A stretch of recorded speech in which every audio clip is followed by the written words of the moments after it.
اللہ کے محبوب علیہ الصلوۃ والسلام نے جو ہے وہ ذکر فرمایا، الا اخبرکم باہل الجنہ، میں تمہیں اہل جنت کے بارے میں خبر نہ دوں؟ تو ظاہر ہے صحابہ نے جھولیاں پھیلا دیں اور عرض گزار ہوئے کہ ضرور ارشاد فرمائیے، چونکہ ان کو یہ آرزو تھی کہ ہم اہل جنت سے ہو جائیں، اور دوزخ سے اللہ کی پناہ مانگتے تھے۔ اور یہ بات ذہن میں رکھیے گا کہ دوزخ اللہ کی رضا کا مظہر ہے، جنت اللہ کی رضا کا مظہر ہے، اور دوزخ اللہ کے قہر و غضب کا مظہر ہے۔ مطلب کیا؟ اللہ جس سے راضی ہوگا اس کو جنت عطا کرے گا، اور جس سے ناراض ہوگا اس کو جہنم میں ڈال دے گا۔ تو جنت کی طلب کرنا یہ اللہ کی رضا مانگنا ہے، اس کی خوشنودی طلب کرنا ہے، اور دوزخ سے پناہ طلب کرنا یہ اللہ جل شانہ کے قہر و غضب سے پناہ طلب کرنا ہے اور اس کی امان مانگنا ہے۔ تو اس لیے ہمیں جنت مانگنے کا حکم دیا گیا، دوزخ سے پناہ مانگنے کی تلقین کی گئی، اور میرے اور آپ کے آقا و مولا نے اپنے غلاموں سے کہا کہ جب بھی اللہ سے مانگو تو جنت الفردوس مانگو،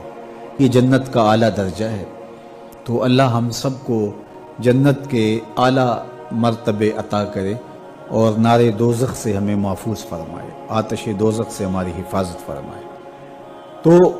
ہر صحابی کی یہ آرزو تھی، تمنا تھی کہ ہم جنت کے مستحق ٹھہریں۔ تو فرمایا کہ الا اخبرکم باہل الجنہ، میں تمہیں اہل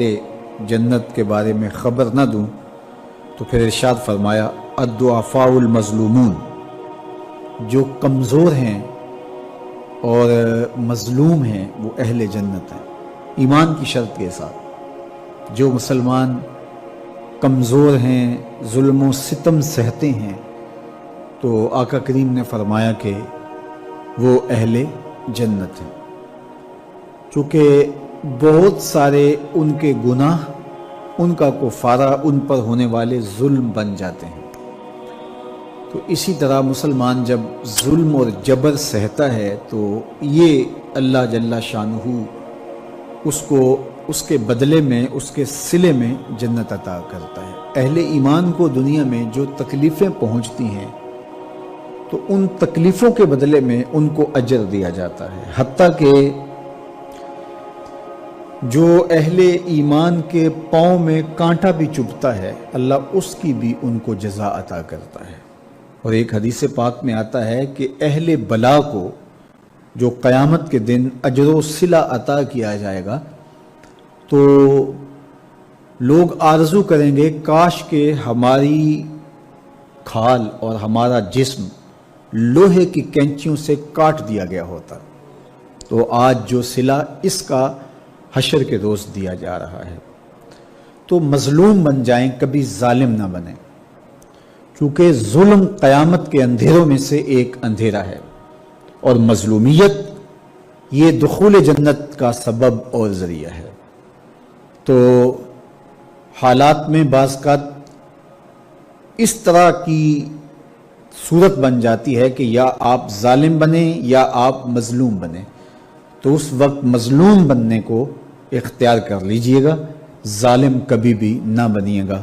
چونکہ ظالم کا ٹھکانہ آتش دوزخ ہے اور مظلوم کی جگہ اللہ کی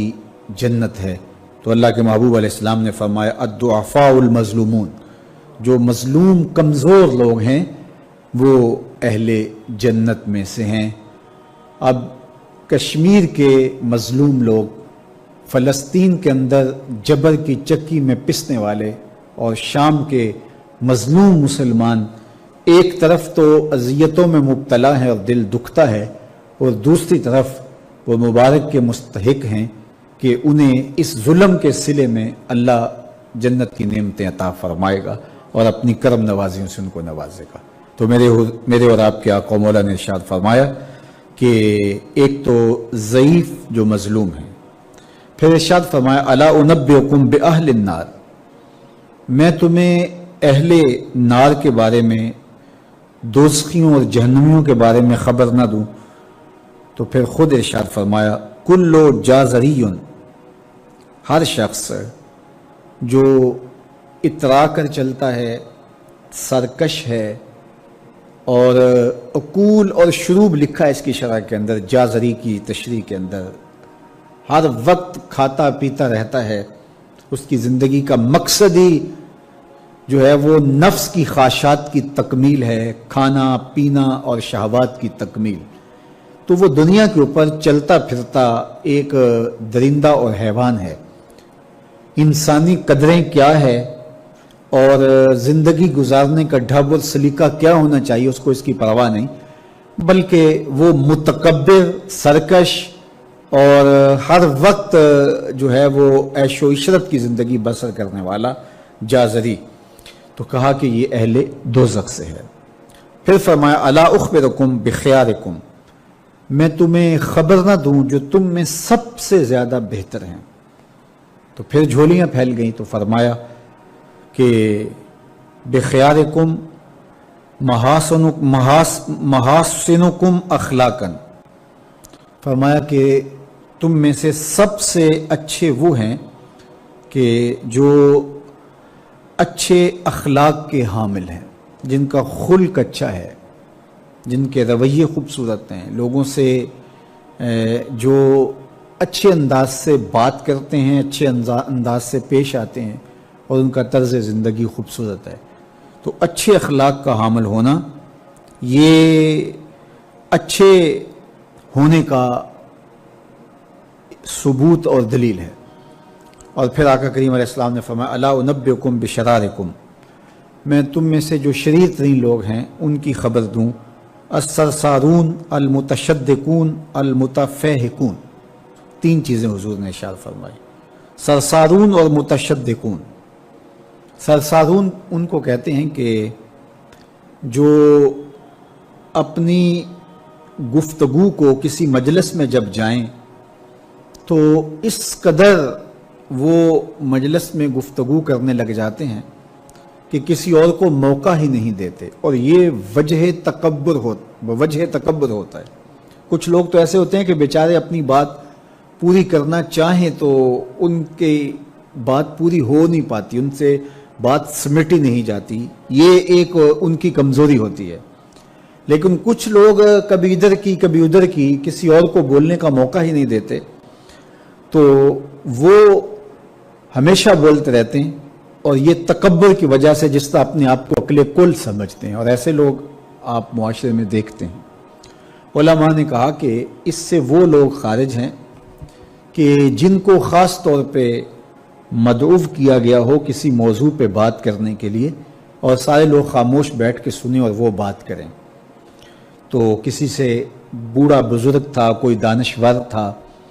اسی طرح علماء کو بلایا جاتا ہے تو ان کو کہا جاتا ہے ہمیں کوئی نصیحت کیجئے، تو وہ بات کرتے ہیں تو لوگ از خود ان کو سننے کے لیے آمادہ ہوتے ہیں اور تیار ہو کے بیٹھے ہوتے ہیں، تو وہ آدھا گھنٹہ پونا گھنٹہ وہی بولتے رہتے ہیں۔ تو کہا اس میں وہ شامل نہیں ہیں۔ یہ وہ لوگ ہیں کہ جب مجلس ہو رہی ہو تو سب لوگوں کو برابر بولنے کا حق ہوتا ہے، اور کچھ لوگ تکبر کی وجہ سے بولتے ہی رہتے ہیں، اور وہ سمجھتے ہیں کہ بس مجھے ہی حق ہے بولنے کا، اور وہ کسی کو موقع نہیں دیتے، اور کوئی بولے تو پھر اس کی بات کاٹ کے بولنے لگ جاتے ہیں۔ اور اسی طرح جو ہے جب بولتے ہیں جو ہے وہ ان کا ایک وصف یہ بتایا گیا کہ المتشدقون المتفہقون، کہ وہ باتوں کو جو ہے وہ زبان کو منہ میں پھیر پھیر کے، ایک روایت میں آتا ہے جس طرح وہ گائے زبان منہ میں پھیرتی ہے، اس طرح وہ منہ میں زبان پھیر پھیر کے، لفظ تراش تراش کے، اور منہ کو ٹیڑھا ٹیڑھا کر کے بات کرتے ہیں، اور وہ مشکل سے مشکل لفظ بول کے، غریب سے غریب الفاظ، اجنبی الفاظ بول کر کے، اور اصطلاحات بول کر کے لوگوں پر اپنے علم کا، اپنی بلاغت کا روب جمانے کے چکر میں لگے رہتے ہیں۔ تو مقصود گفتگو سے معافی ضمیر کا اظہار ہے، کسی تک اپنی بات پہنچانا ہے۔ اگر کوئی شخص نکھری اور ستھری ہوئی زبان کا حامل ہو، وہ الگ بات ہے، ظاہر ہے وہ بولے گا تو اس کی گفتگو ہی خوبصورت ہوگی، اس میں اس کو تکلف نہیں کرنا پڑے گا، خود بخود الفاظ، تراکیب اس کے پیچھے بھاگتی رہیں گی اور وہ خوبصورت کلام کرنے کا عادی ہے اور وہ کرتا رہے گا، وہ تو ایک امر آخر ہے۔ لیکن یہاں وہ لوگ مراد ہیں کہ جو خام خواہ کا تکلف کرتے ہیں اور زبان کو بل دے دے کے اور منہ بگاڑ بگاڑ کے مشکل لفظ بول